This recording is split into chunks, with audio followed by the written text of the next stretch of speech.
this time I'm looking at the Fourth Doctor on Tubi TV. I believe all of his adventures are available on Tubi TV. For Americans around my age and older, and maybe somewhat younger, Tom Baker was their first Doctor. Um, he I was about 10 years old when it premiered in the United States in 1978. In the New York market, it was on Channel 9 WWOR TV. Um, it was imported from by Time Life Video. Time Life decided to have a video division, which didn't last very long. They imported Doctor Who and Monty Python, which I think aired at late night. And Doctor Who in the New York market at least aired in the morning, up against Saturday morning cartoons. So it was a nice alternative to the Saturday morning cartoons, which are usually would repeat after the first 13 weeks or so.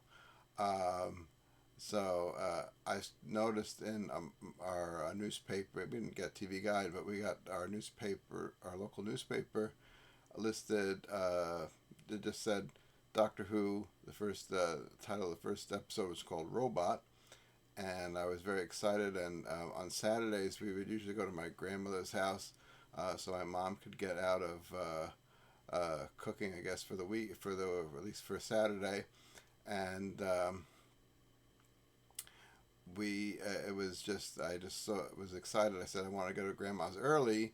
Either we got to go before or after this Doctor Who thing starts, because I wanted to find out what it was, because all it said was Doctor Who Robot, and I was interested. I had a fixation with robots too when I was little.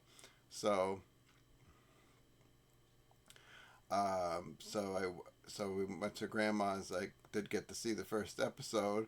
I think they showed 2 episodes at a time, so I saw the first 2 episodes, and I was kind of, intrigued and kind of confused as to what was going on. We saw this older man turn into Tom Baker, who was looked younger, at least to me, and didn't quite understand what was going on, even though the Time Life version had this guy named Howard Da Silva do narration, which helped clue the audience as to what was going on. But without the context of knowing anything about the show, it was not too clear as to what was going on. I think for Tom Baker, I think most episodes are worth watching for his performance.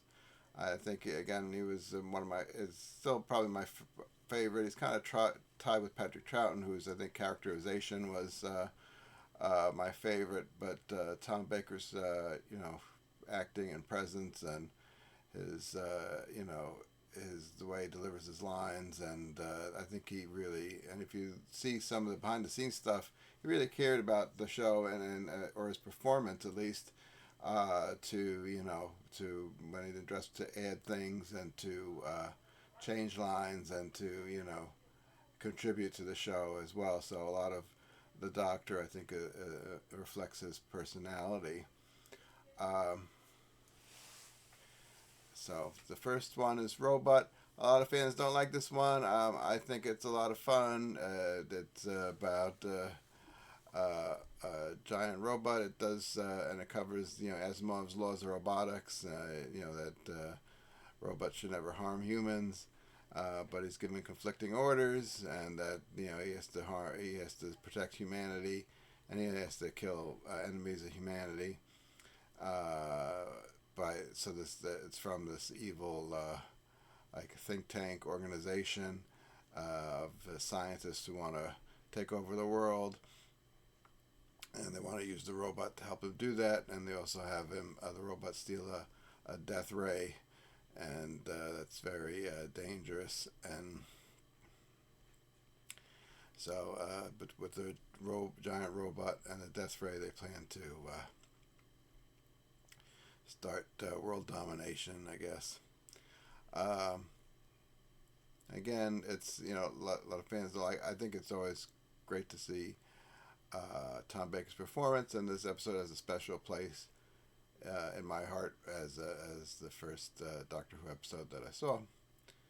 Um, that's followed by there's Professor Kettlewell there. He built the robot. Very funny looking character actor there. Um, Ark and Space was the second one.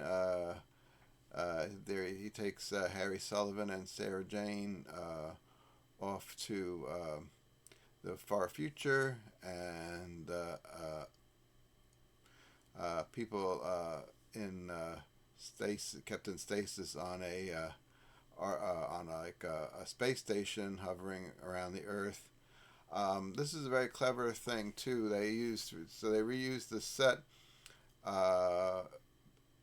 in another episode. I think, and Russell T Davies, I think, copied this for the first season of the Ninth Doctor's run. Is that they reused the same sets for the space station. He did the exact same thing, where he had a couple episodes set on the same space station at different times. So this first one, the Ark and Space, is set in the far future, and they're using it to escape solar flares that damage the Earth. But the Ark has a unexpected passenger of the Weirin, who are these like insect-like aliens, and they're kind of parasitic. I'll stick in pictures here because they're not included in the thumbnails, but like I did with the John Pertwee ones. But those are probably hopefully it'll be more interesting than what's there. I think Ark and Space is kind of skippable. There's some good dialogue again and again. To always, if you want to watch it for Tom Baker's performance, that's always worth watching for his performance. Otherwise, I think it's a skippable story. And then there's a two-parter with Sontaran Experiment, which is the second time they feature the Sontarans.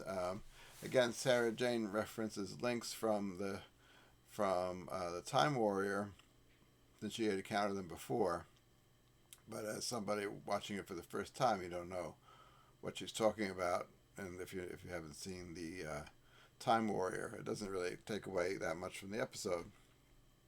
It's just a little confusing that that she recognizes them from the past. Again, I think this is a skippable one. Tom Baker's performance is very good, but I think you can skip it. The next one is Genesis of the Daleks. And a lot of people like this. Has a very dark tone. I think both Ark and Space kind of had a darker tone than Robot, and it gets even darker with the Daleks and Davros, and so I got to see the Daleks for the first time. Didn't realize that they were such a big deal, and that Davros eventually became a big deal, but. It was kind of just an interesting dark episode. I think a lot of it kind of is like influenced by Nazi Germany and all that stuff. So it's kind of there's so again trying to create a master race of with the Daleks, but because of radioactivity on Skyro, they have to make them into these mutant monsters and these like tank-like robot machines.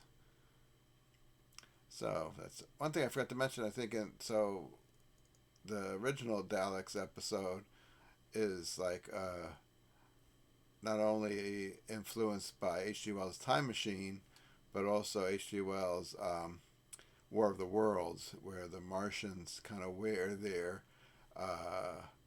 tech like we would wear an outfit. So the Martians in War of the Worlds are these like brains in cases, and they can switch into different types of devices, either different types of weapons.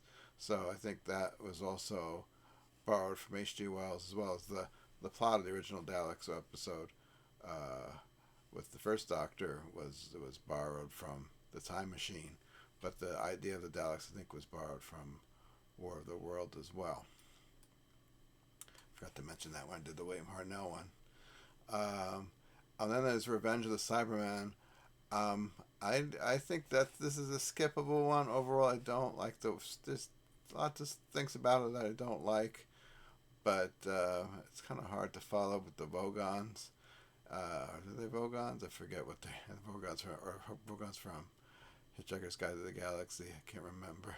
But yeah, there's the planet of gold. Apparently, the Cybermen don't like gold. I think this is the episode that establishes that, and I don't think it was a thing before this. And they managed to not be at all in they make an appearance in Carnival of Monsters briefly, but they don't really. They managed to skip the whole Pertwee 5 years of the Pertwee era, and then they return for this episode. They're not, they had those electron. They're not pictured here either. I'm going to stick in a picture of them. And the background here for Sarah Jane, you see Cybermats, which were also a carryover from the Troughton era. So they spread a disease like they did during the Troughton era on Wheel of Space, I believe. They look a little more sophisticated here than they did in Wheel in Space. And Cybermen, you can see them in the background there a little bit. I'll put up another picture of them. These look like the ones from the Invasion. The last time they appeared. They don't have their electronic voices, though. They sound like the guys are talking through the mask, which I think is kind of off-putting. I think it makes it a little hard for them to understand them, too, between the British accent and then it just seemed like they're talking behind the mask. Maybe they meant to dub their voices in later or something, and never did. I think it's kind of takes away from the episode.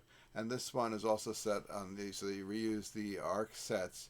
This is set in more in the past from where the Ark is. It's our future still, but it's in the past before the Ark became the hibernation ship to protect the human race from solar flares.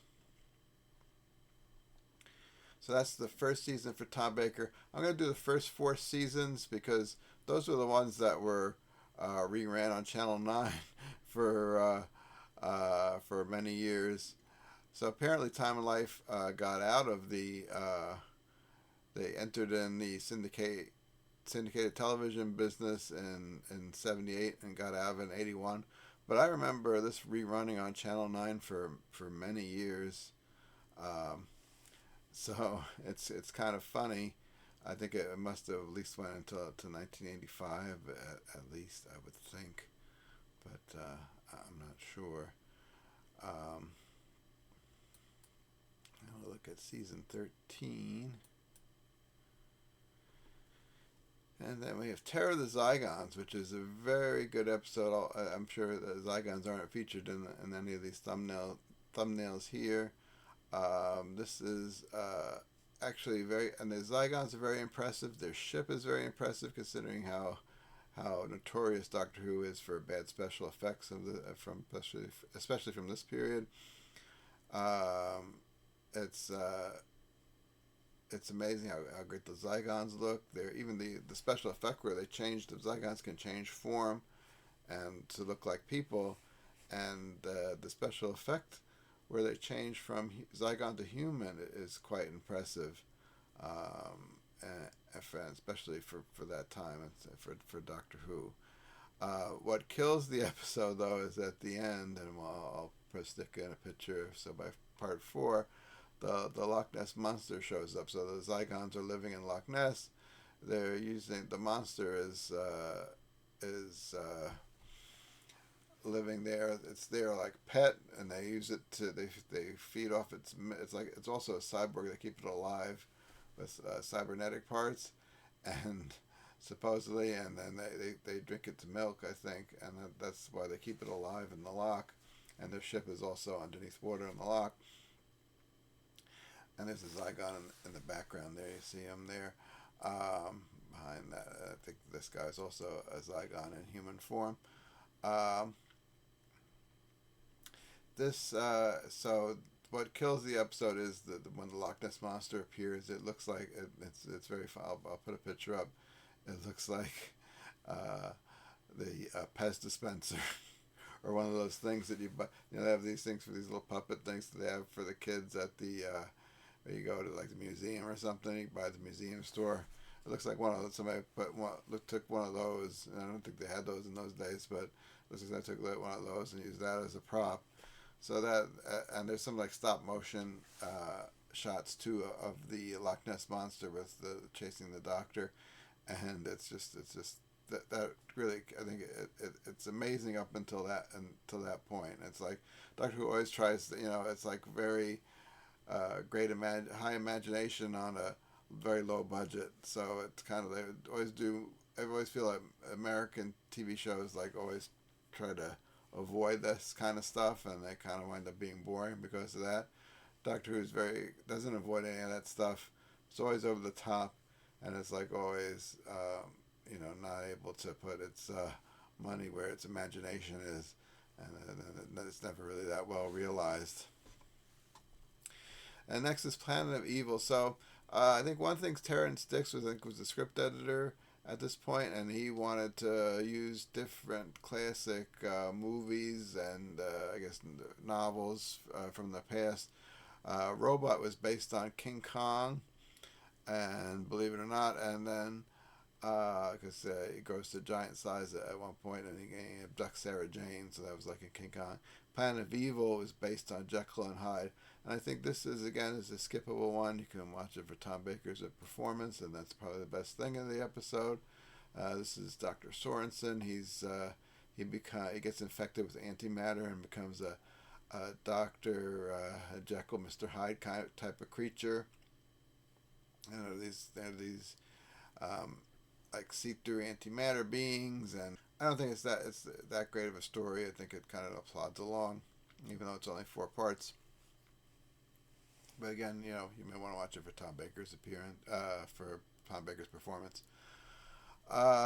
Then Pyramids of Mars is based on The Mummy, but this is this is probably, I would say, between my third favorite of all time for Doctor Who, maybe second or third favorite. It's hard. It's a toss-up between this and Stones of Blood, and we'll get to number 1 later on, and I think part 2 when I do the next part of this.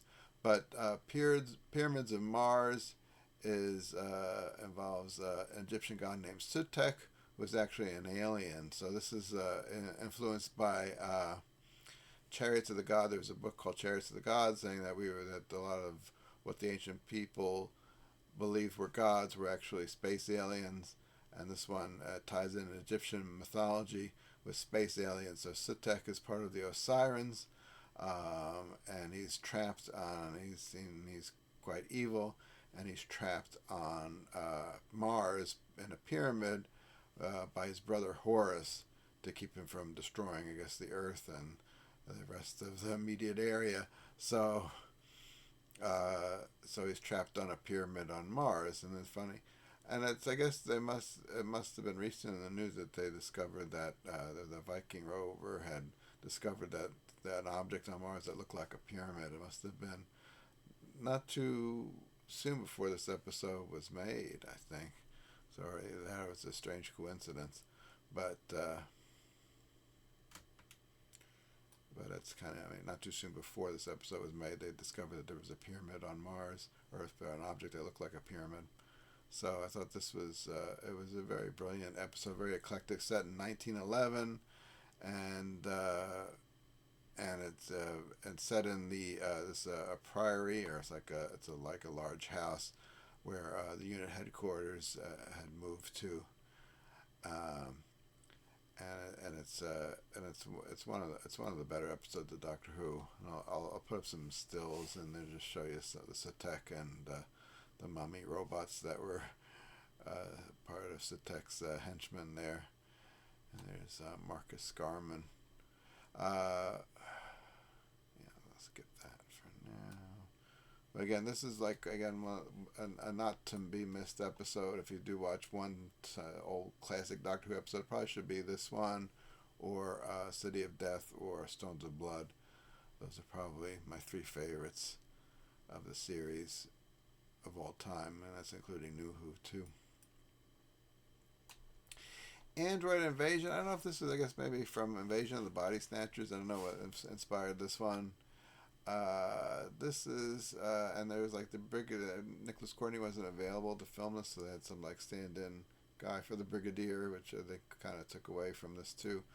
And it's again this one just to watch for Tom Baker's performance. This actor shows up again in Invasion of Time. I think he plays a bad Time Lord in Invasion of Time later on.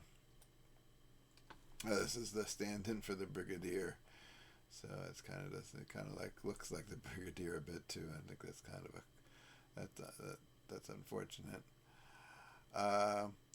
Then okay, so the Android Invasion might be a little bit of Invasion of the Body Snatchers, except it's with this alien race called the Krall, and they're using androids to replace people, and they have like a simulated town, and I forget the overall plot, but it's not one of my favorites. I think that's why. Brain of Morbius. This is one that they decided to be funny, and at the end of this, he has a mental battle with Morbius, and you see the other versions of the Doctor that are supposed to free William Hartnell, and and Chris Chibnall made that canon in the new series. I always thought that the other people were Morbius's past selves and not the Doctors and the first Doc, because the first Doctor, William Hartnell, is the first one we see. That's the first Doctor. That was always my opinion. Chris Chibnall ruined that for everybody, for me at least. Brain of Morbius is based on Frankenstein, and it's again Morbius is another Time Lord who's I guess ran out of regenerations and is in his brain is preserved in like a tank, and he's looking, and the scientist here, I forget his name, is keeping him alive with different alien body parts, or he's going to transfer his body into this temporarily into a body, but then we've got a Time Lord here with the Doctor, so he said, "Oh, I'd want to get this other Time Lord's body," so he wants to take the Doctor's body. And they were interested also living on this planet is the Sisterhood of Karn. I guess Karn is the name of the planet. And they have an elixir that keeps them alive forever. They're like it's like what do you call an abbey of nuns there that worship the sacred flame, and it creates an elixir that keeps them alive from the minerals that are in this cave. So I think the Doctor takes a little bit of it at the end. He dies, but then they give him the elixir, and then he lives again. And then he also, the flame is dying, so he figures a way to reignite it. I think just using like a match or something. So I think Brain of Morbius is worth watching. It is a little dark in tone, but even darker is Seeds of Doom, which is the next episode. Seeds of Doom is a 6-parter. It is a little draggy. I'll show you it features the Crinoid, a plant monster. I think this was a thing from inspired by the Thing, maybe a bit. Yeah, I think the Thing, maybe also a bit of the source material that the Thing was based on. But it involves a plant creature that eats people. It is kind of dark in tone, and this is like a bad guy. And the Doctor is quite violent in this one, which he usually isn't that violent in most episodes. But I think he gets he beats up this guy a bit, and it was a little surprising. And I forget what the name of this old lady is. I want to say Amelia Rumford, but I think she's from Stones and Blood, a similar type of looking person anyway. But she's kind of like the comic relief, I think, for part of the episode. But otherwise, it's a pretty dark episode. The first part of the action takes place in the Antarctic, and then or Arctic, I'm not sure, I forget now. And then where they find these frozen alien seed pods, and then one of them gets brought back to London, of course, and starts to do damage there. So the Doctor has to stop them. And we'll go to season 14.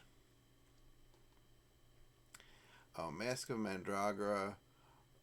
This was an interesting one, and you see a bit of the inside of the TARDIS, and I think he moves to the secondary control room, which is kind of interesting. I think inspired by, I think it's sort of like that Captain Nemo, Jules Verne kind of look. It was I'll pop a picture of it up if I can. And this one I'm not that thrilled with plot-wise. I think some fans like this one, but I don't. I think it moves kind of slow. It was filmed the same town that they filmed The Prisoner, so it looks like it takes place in Renaissance Italy, and I guess the town looks like Renaissance Italy a bit. So that was a good use of that actual location. Otherwise, I think Mask of Mandragora is skippable. It is good for Tom Baker's performance, though, if you like Tom Baker. Hand of Fear is a good episode to introduce if you're a Doctor Who fan.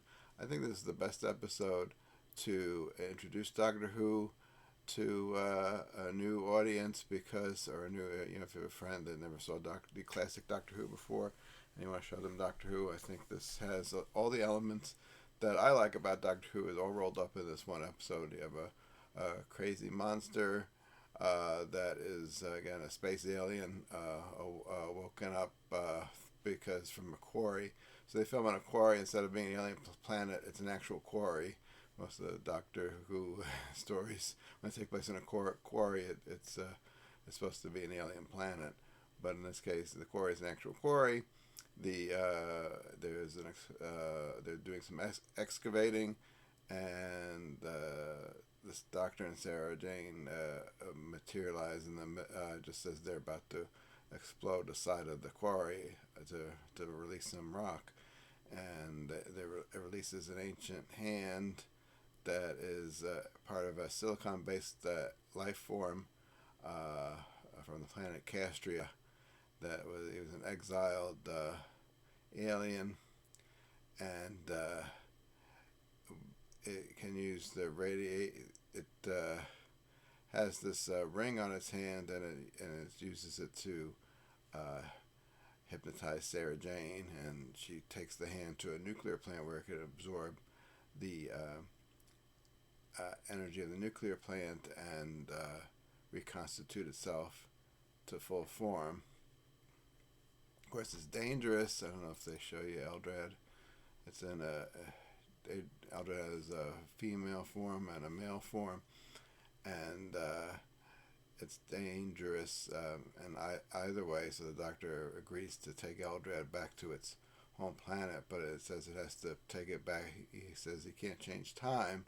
He has to take her back or him back to the present day of his home world, and I won't spoil it for you, but of course things don't work out so well at the end. It is. I think fans also I'll give you another spoiler. This is where the Doctor uses his scarf his giant scarf to defeat the alien, which is it was kind of silly, but overall I think it's a good episode. Otherwise, this is where Liz Sladen departs, And we have Dead the Assassin, which I think is the only classic Doctor Who episode where he's without a companion. And it is like the Doctor Who version of the Manchurian Candidate, I guess. I don't know. I forget what the basis of this one is. But there's Chancellor Goth there. So it's the Master tricks the Doctor come back to Gallifrey. He's dying. He's out of regenerations. His body is all burnt up, and he's trying to get another set of regenerations by using the Time Lord's Eye of Harmony to use the power of from the Time Lord homeworld to Gallifrey to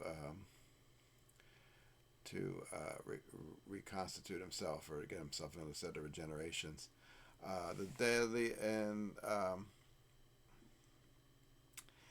also this features the Matrix, which I don't know may have influenced the movie with Keanu Reeves. It is a computer network that has all the memories of the Time Lords, deceased Time Lords in it, incorporated into it, sort of like a virtual hive mind type of thing, where it's like it has their recorded history and it makes a virtual reality of sorts inside the Matrix, and the Doctor has to go into the Matrix to find that Chancellor Goth has been assisting the Master all along, and he's been tapping into the Matrix to get the secrets of the Eye of Harmony, which will restore the Master to his to better health, I guess, at least, if not give him another set of regenerations. So there's the Deadly Assassin, and it was a pretty good episode overall. I enjoyed that one.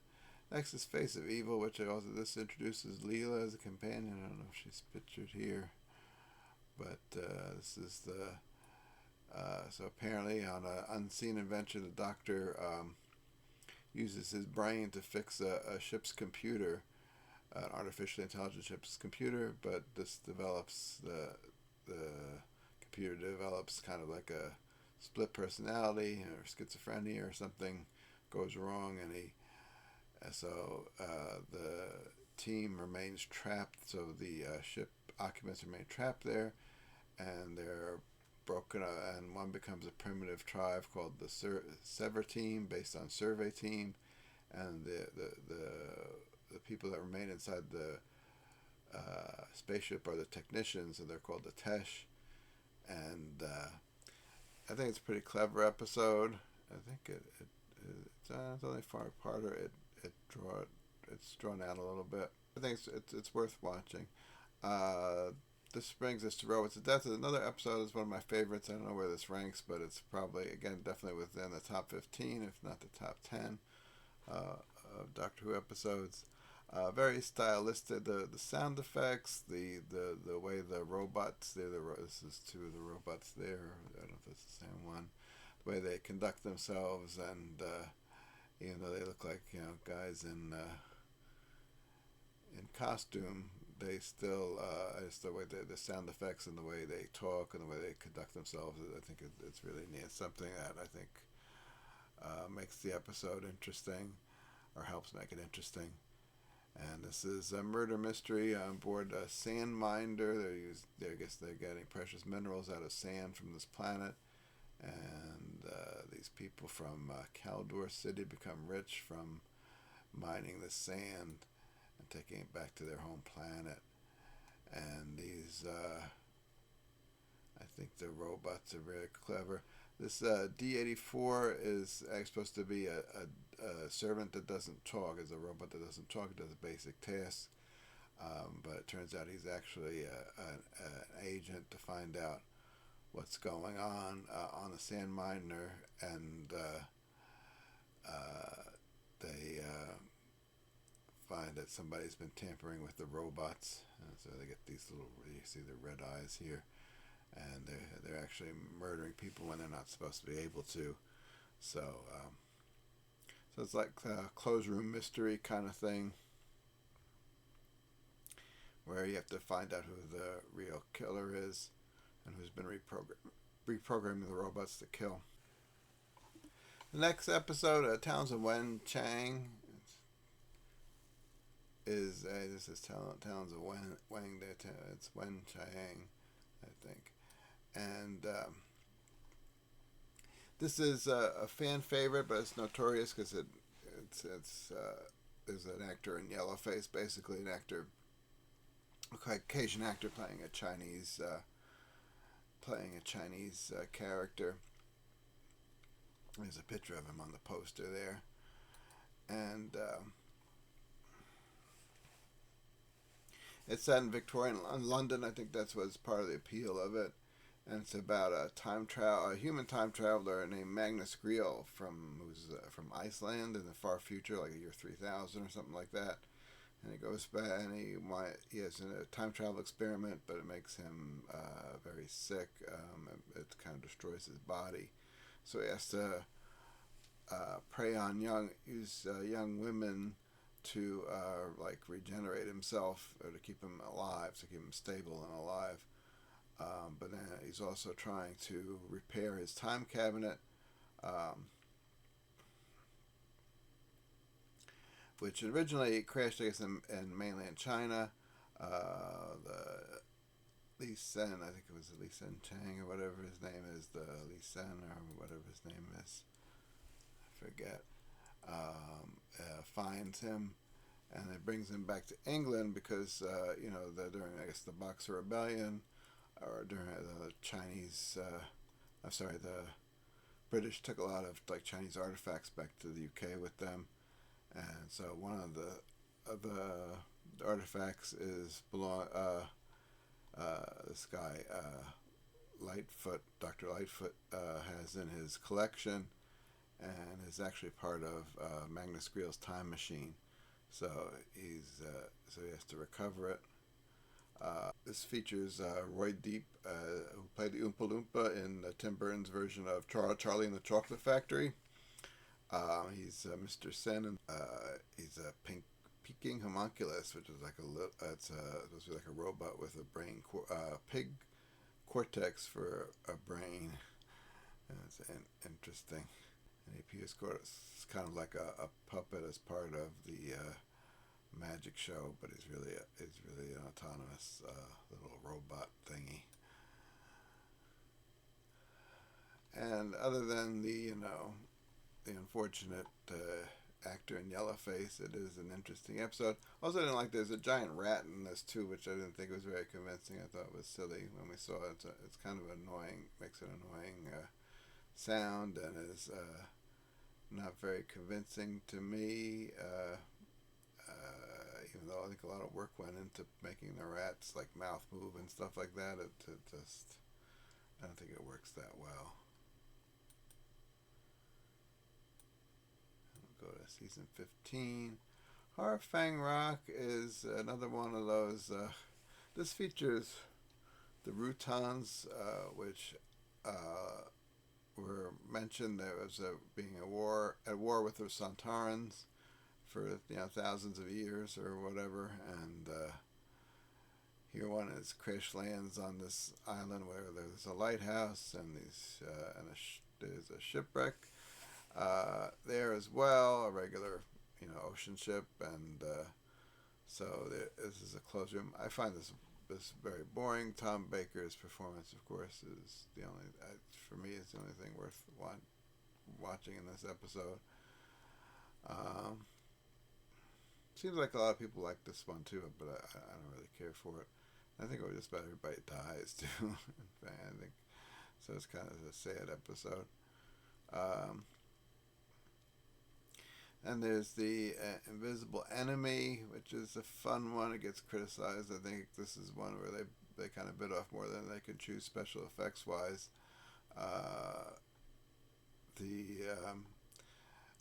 This involves a sentient virus called the Swarm, and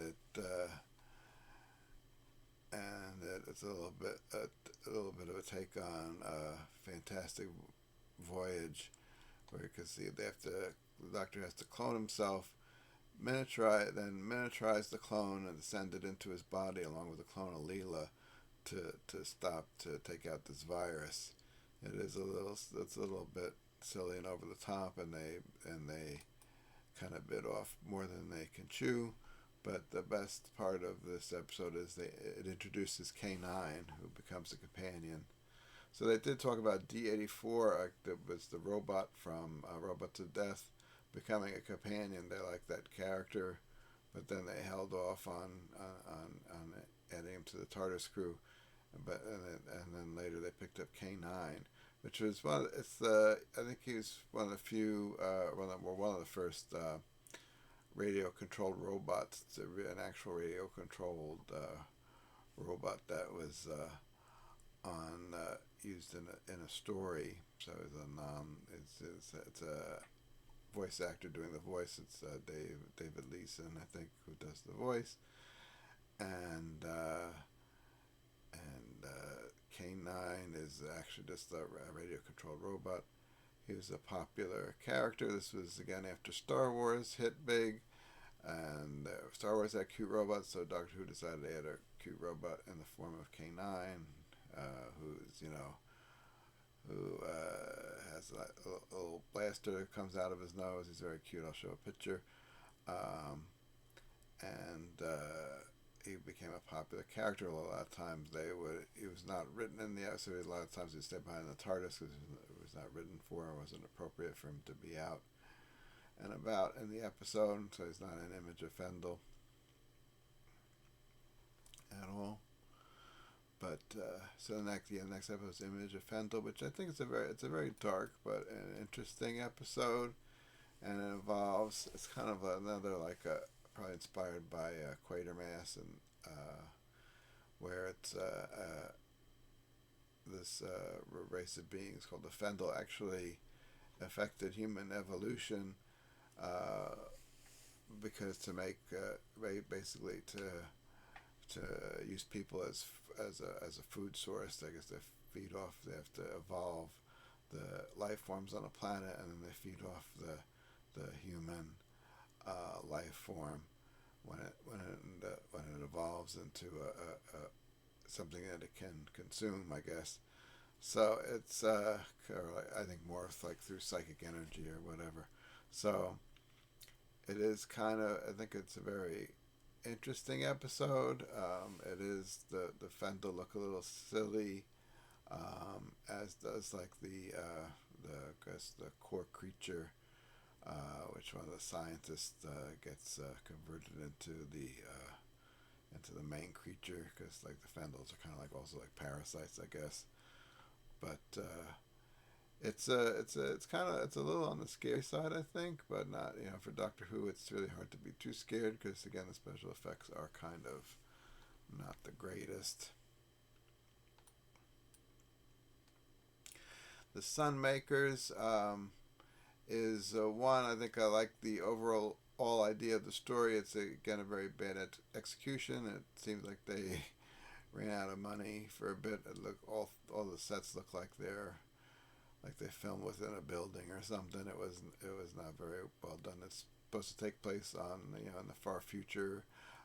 Humanity's moved to Pluto, where they're exploited by this company that keeps like an artificial sun running for them.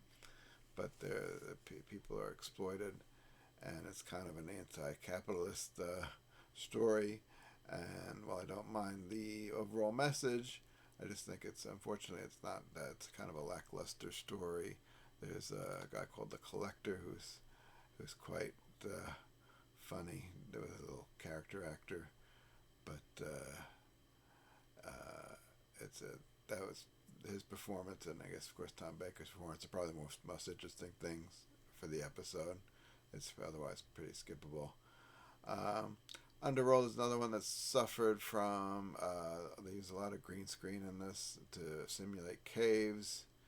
K9 is featured in this one a little more, and I don't think it's not a bad. I think it's kind of an interesting episode, and it also gives a little bit of Time Lord history because they stopped interfering with with other races because they affected these aliens, I think called minions of Minius or something like that, and they stopped interfering in other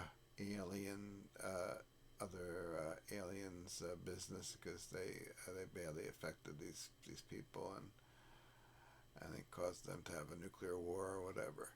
So they also have some of the Time Lord technology they're able to regenerate, which I thought was kind of interesting. So the final episode for this video I'm doing is Invasion of Time. I'm going to break this into two parts. So the second part will cover everything after Invasion of Time. This was all the Time Life imported episodes that aired. Again, I've seen them a million times when I was a kid. They aired in reruns again and again on Channel 9. And I think they went well into the mid-'80s before they finally took it off the air. And then it wound up being, then we finally got the later episodes and the rest of Doctor Who and the older episodes on PBS afterwards, because I think Tom Baker made it so popular in the States that everybody wanted to see what the previous Doctors were like, and they definitely want to see more of the current Doctor and future Doctors, so it became very popular during this time. So Invasion of Time, again, the Doctor's back on Gallifrey. It looks like he's working for these aliens called the Vardans, who we don't see as corporeal beings. They just see like these shimmering objects, and they convince the Doctor to invade Gallifrey, but he's of course not really on their side. He's trying to trick them and trap them before they do any real harm to Gallifrey. And then there's and this is a six-parter. So even though it's a six-part, this does move. It's still pretty interesting. And of course, there's a surprise twist. The Vardans are actually working for another set of aliens that will be familiar when they pop up. And at the end of this episode, we say goodbye to Leela. She marries this Time Lord over here, Andred, who's like the head of the Time Lord Guard. They fall in love. Louise Jameson says she was disappointed with how Leela's story ended, with her being married off instead of killed off, and she was a warrior and stuff. But you do see there was a recent update with the character for a DVD release. It was a little like featurette with featuring Leela and Gallifrey during the Time War.